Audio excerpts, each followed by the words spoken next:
me parece una ficción del lenguaje también. Es decir, si nosotros pensamos que el pensamiento no es útil porque no produce directamente ni prolonga la vida, me parece un error. El pensamiento prolonga la vida. ¿Por qué? Porque el pensamiento nos ayuda a reflexionar cómo queremos construir nuestra casa, que es el mundo, y cómo queremos conservar este mundo.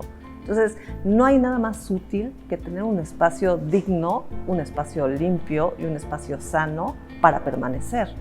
O sea, si eso no es pensamiento útil, digamos, yo no sé qué sería. Sí, hay un gran riesgo, ¿no? Por un lado, hay una parte que me resulta sumamente interesante, que es como hacer uso de todas las herramientas, y a mí me encanta toda la cultura del do it yourself o de hazlo tú mismo. Me encanta toda la idea de los tutoriales porque pone también como de manifiesto la posibilidad de compartir estrategias, ¿no? Pero por otro lado también está el gran peligro de banalizar, digamos, ¿no? Como de pensar que hacerte, o sea, en la importancia de hacer una selfie en X lugar, no por haber estado en ese lugar determinado, sino que es más importante que esté colgada y mucho más importante saber cuántos likes genera, como para saber si eso tiene un sentido o descansar el sentido de la significación en torno al número de likes. Me parece que es un verdadero problema, ¿no? Es uno de los problemas, digamos, contemporáneos a los que atendemos con el pensamiento crítico.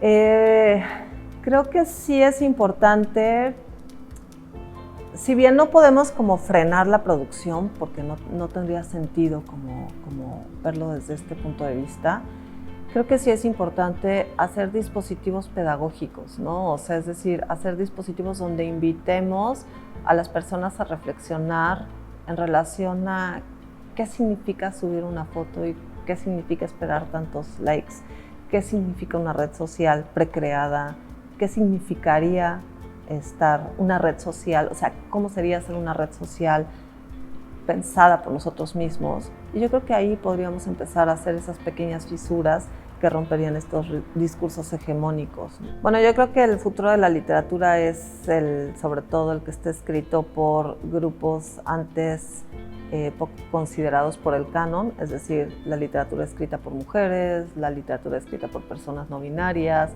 la literatura que refleja esos otros mundos.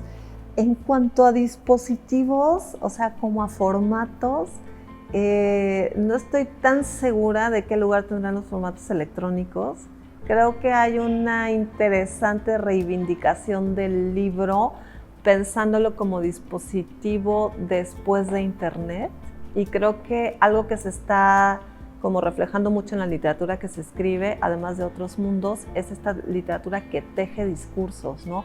De manera que ya no encontramos estos géneros tan limpios o puros como los encontrábamos en el siglo XX, y que las prácticas literarias son transmediales, ¿no? Pienso en el caso de un libro de una escritora mexicana que se llama Permanente Obra Negra. La escritora es Viviana Meixunchan, y ella hizo un dispositivo que es uno es un fichero, también tiene una versión, otras dos versiones en libro impreso, uno está suajado, entonces puedes hacer una combinatoria, otro sí es el texto fijo, pero también tiene una pieza electrónica, ¿no? Y es un sistema de fichas, es decir, hay 6 categorías de textos, habla de la producción, ¿no?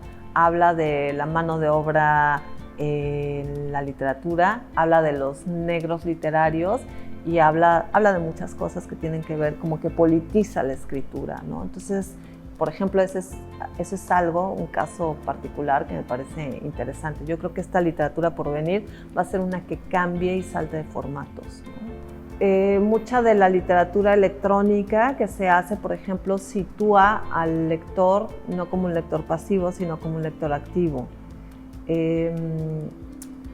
Es curioso que lo diga, digo, siendo una persona que justo tiene un espacio para hacer, o por lo mismo, por ser una persona que está en un espacio donde exploramos las posibilidades de la escritura digital, justo siento que todavía hay mucho apego por la escritura y que va, digamos, como dentro de un libro como contenedor.